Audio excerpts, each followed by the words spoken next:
जिसने ठानी है कुछ करने की, ज़रूरत नहीं है बहाने भरने की।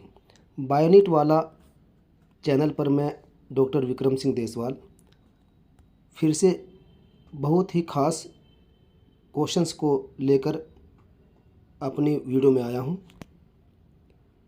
तो चलिए स्टार्ट करते हैं अपने इम्पोर्टेंट क्वेश्चन का सेगमेंट। और ये जो क्वेश्चन के सेगमेंट है ये नीट स्टूडेंट्स के लिए बहुत ही इम्पोर्टेंट है और जो बच्चे टीजीटी पीजीटी को प्रिपेयर कर रहे हैं उनके लिए भी बहुत ख़ास होने वाला है। तो इस आज की वीडियो का सबसे पहला क्वेश्चन आप देखिए, the number of chromosomes in the shoot tip cells of maize plant is 20। Maize plant के शूट टिप में क्रोमोजोम का नंबर 20 दिया हुआ है।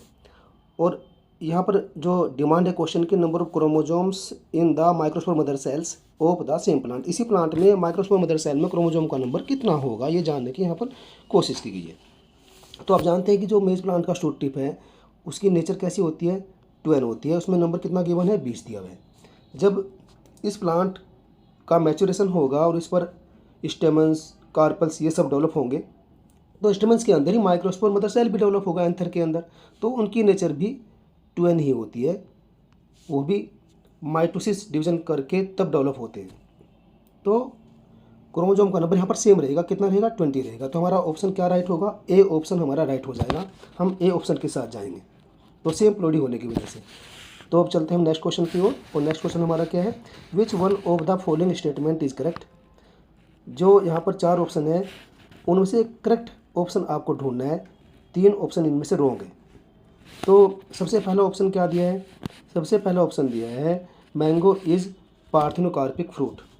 मतलब मैंगो एक पार्थेनोकार्पिक फ्रूट है, ये बात बिल्कुल गलत है क्योंकि मैंगो जो है वो सीड कंटेनिंग फ्रूट है। पार्थेनोकार्पिक फ्रूट वो फ्रूट होते हैं जिनमें सीडलेस फॉर्मेशन होता है, जिनमें सीड का डेवलपमेंट नहीं होता, जिनकी ओवरी सीधे मैच्योर होकर फ्रूट में कन्वर्ट हो जाया करती है, जैसे कि बनाना प्लांट।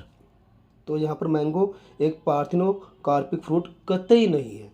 तो उसका मतलब ये बात तो बिल्कुल गलत है।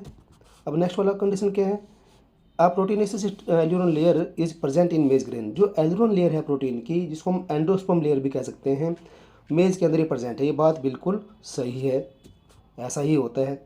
और अगला कंडीशन क्या है, a sterile pistil is called as staminode. Actual में स्टेराइल पिस्टिल को स्टेमिनोड न कहकर पिस्टिलोड कहते हैं। पिस्टिल से पिस्टिलोड बना है। जब कोई पिस्टिल स्टेराइल हो जाता है तो उसको पिस्टिलोड टर्म से जाना जाता है। ठीक है, तो यहाँ पर ये वाला कंडीशन भी गलत है। नेक्स्ट ऑप्शन क्या है, the seed in grass is not endospermic. ये बात भी गलत है। जो ग्रास सीड होता है वो एंडोस्पर्मिक होता है। यहाँ पर क्या दिया, नॉन एंडोस्पर्मिक। तो उसका मतलब ये बात भी गलत है, ऐसा कतई नहीं होता है। तो ये भी रॉन्ग हो गया हमारा, ये भी रॉन्ग हो गया और हमारा बी ऑप्शन हमारा सही है। तो हम किस ऑप्शन के साथ जाएंगे, बी ऑप्शन के साथ जाएंगे। हमारा बी ऑप्शन करेक्ट होगा इस क्वेश्चन के रेस्पेक्ट में। A proteinaceous aleurone layer is present in maize grain. तो चलते हैं नेक्स्ट क्वेश्चन की ओर। Ploidy of nucellus endosperm polar nuclei megaspore mother cell and female gametophyte is respectively. यहाँ पर प्लोइडी पूछी गई है। जो गिवन टर्म है जो reproduction in flowering plants topic में आती है, तो ये टर्म्स इनके बारे में पूछा गया है कि इनकी प्लोइडी बताइए किस नेचर के होते हैं, वो 2n होते हैं या 3n होते हैं या n होते हैं। तो आप जानते हैं कि आपने एक स्ट्रक्चर देखा होगा ओव्यूल का। तो ओव्यूल का स्ट्रक्चर कुछ इस तरह से होता है। ये एक सिंपल टाइप का ओव्यूल मैंने यहाँ पर बनाया है और इसमें बाहर की लेयर जो होते हैं वो इंटेगुमेंट होती है। इसमें 2 लेयर आप नोटिस कर रहे हैं और अंदर एक लेयर सेगमेंट होता है, काफ़ी न्यूट्रिटिव होता है। इस पार्ट को हम न्यूसेलस कहते हैं, न्यूसेलस। और इसके अंदर फीमेल गैमेटोफाइट बनेगा, जो आपको याद होगा 7 सेल्ड 8 न्यूक्लिएट होता है, तो उसी को हम फीमेल गैमेटोफाइट कहते हैं। उसके अंदर पोलर न्यूक्लियाई भी फॉर्म होते हैं, उसी के अंदर एंडोस्पर्म डेवलप होता है। तो वो ये जो पूरा फीमेल गैमेटोफाइट है वो मेगास्पोर मदर सेल से डेवलप हुआ है। तो इन सब की प्लोइडी जानी है इस क्वेश्चन में। तो आप देखते हैं कि जो न्यूसेलस है वो 2n नेचर का होगा और जो एंडोस्पर्म है वो 3n नेचर का होगा। पोलर न्यूक्लियाई हैप्लोइड नेचर के होते हैं। Megaspore mother cell 2n nature के होते हैं। बट फीमेल गैमेटोफाइट जो किससे बनता है, मेगास्पोर से बनता है। वो एन नेचर का होगा। तो यहाँ पर आप जान रहे हैं कि nucellus 2n number, endosperm 3n number, polar nuclei n number, megaspore mother cell 2n number, and female gametophyte जो मेगास्पोर से डेवलप होता है वो भी n नंबर होगा। तो हमारा ए ऑप्शन ही राइट होगा। तो चलते हैं हम नेक्स्ट क्वेश्चन की ओर। और नेक्स्ट क्वेश्चन हमारा क्या कहता है, match the column and identify the correct option. यहाँ पर कॉलम फर्स्ट और कॉलम सेकंड गिवन है, यहाँ पर मैच करना है कि कौन सा सेगमेंट किससे सही सूट कर रहा है। तो आप देख रहे हैं सबसे पहला जो सेगमेंट है हमारा यहाँ पर, उसमें ये दिया है थाइलेकोइड्स। थाइलेकोइड्स आपको लग रहा है थाइलेकोइड्स क्या करेगा, वो फ्लैट मेम्ब्रेनस पार्ट होता है स्ट्रोमा के अंदर, जो क्लोरोप्लास्ट का पार्ट है स्ट्रोमा, उसके अंदर ही फ्लैट मेम्ब्रेनस पार्ट होता है। थाइलेकोइड्स के एक्सपेंडेड एरिया को हम कहते हैं ग्रेना, जिनमें लाइट रिएक्शन होती है, और स्ट्रोमा के अंदर होती है डार्क रिएक्शन। तो इसका मतलब क्लोरोप्लास्ट के स्ट्रोमा में कुछ मेम्ब्रेनस फ्लैट सैक्स होती है, उन्हीं फ्लैट सैक लाइक स्ट्रक्चर्स को हम थाइलेकोइड्स नाम देते हैं। तो हम ए को मैच करेंगे थर्ड वाले पार्ट से। क्रिस्टी जो होती है आप जानते हैं कि इनफोल्डिंग सेगमेंट होते हैं, इनफोल्डिंग स्ट्रक्चर्स होती है माइटोकॉन्ड्रिया के अंदर।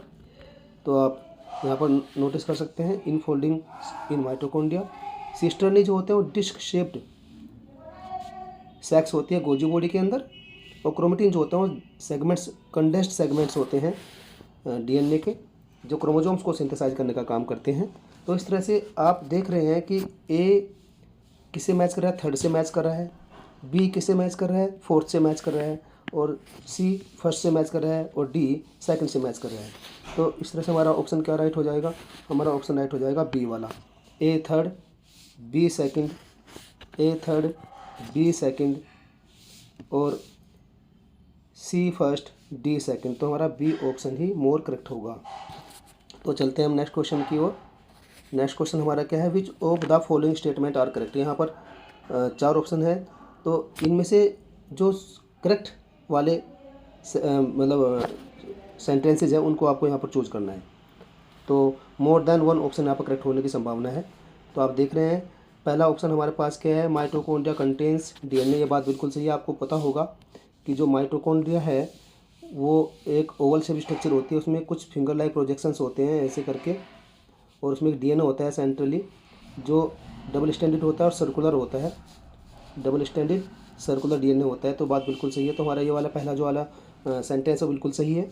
नेक्स्ट वाला कंडीशन क्या कहता है, नेक्स्ट वाला कंडीशन नंबर 2 पर कहते हैं 70 राइबोसोम्स अकर इन प्रोकैरियोट्स। जो प्रोकैरियोट्स होते हैं जैसे बैक्टीरिया है, साइनोबैक्टीरिया है या माइकोप्लाज्मा है, तो ये सब क्या है, प्रोकैरियोट्स होते हैं। और आपको डेफिनेटली पता है कि उनमें 70 टाइप के राइबोसोम्स फाउंड होते हैं, और 70 राइबोसोम्स को बनाने के लिए आपको ये भी पता है कि इसमें 2 टाइप की यूनिट होती है, एक लार्जर सब यूनिट और एक स्मॉलर सब यूनिट। लार्जर किससे बनी होती है, 50S से बनी होती है, और स्मॉलर किससे बनी होती है, 30S से बनी होती है। तो दोनों मिलकर जब बाइंड करेंगे, एसोसिएट करेंगे, तो 70 राइबोसोम को बनाएंगे, जिनको हम प्रोटीन फैक्ट्रीज भी कहते हैं। तो ये बात बिल्कुल सही है। तो इसका मतलब हमारा फर्स्ट ऑप्शन भी सही है, हमारा सेकंड ऑप्शन भी सही है। बट अब थर्ड ऑप्शन को नोटिस करते हैं। थर्ड ऑप्शन क्या कहते हैं, थर्ड ऑप्शन ये कहता है कि ribosomes are made up of phospholipids and oligosaccharides. ये बात बिल्कुल गलत है। आपको बहुत अच्छे से पता है या पता होना चाहिए कि आरएनए प्लस प्रोटीन्स जब दोनों एक साथ मिल जाते हैं तो एक प्रोटीन फैक्ट्रीज बॉडी बनाते हैं, उनको राइबोसोम्स कहते हैं। आई मीन टू से राइबोसोम्स किन से बने होते हैं, आरएनए से बने होते हैं प्लस प्रोटीन से बने होते हैं। लेकिन यहाँ पर क्या बोला, लिपिड्स और ओलिगोस। ये बात बिल्कुल गलत है, ऐसा नहीं हो सकता। अभी तक हमारा फर्स्ट ऑप्शन सही था, सेकंड ऑप्शन सही था, बट थर्ड ऑप्शन यहाँ पर गलत हो गया है। अब देखते हैं हम नेक्स्ट वाला ऑप्शन क्या कहता है, फोर्थ वाला, ribosomes are not found in Protista and Monera. तो प्रोटिस्टा जो होता है वो यूकैरियोट्स होते हैं, और मोनेरा जो होता है वो प्रोकैरियोट्स होते हैं। लेकिन राइबोसोम्स दोनों में प्रेजेंट होते हैं, चाहे यूकैरियोट्स है या प्रोकैरियोट्स है।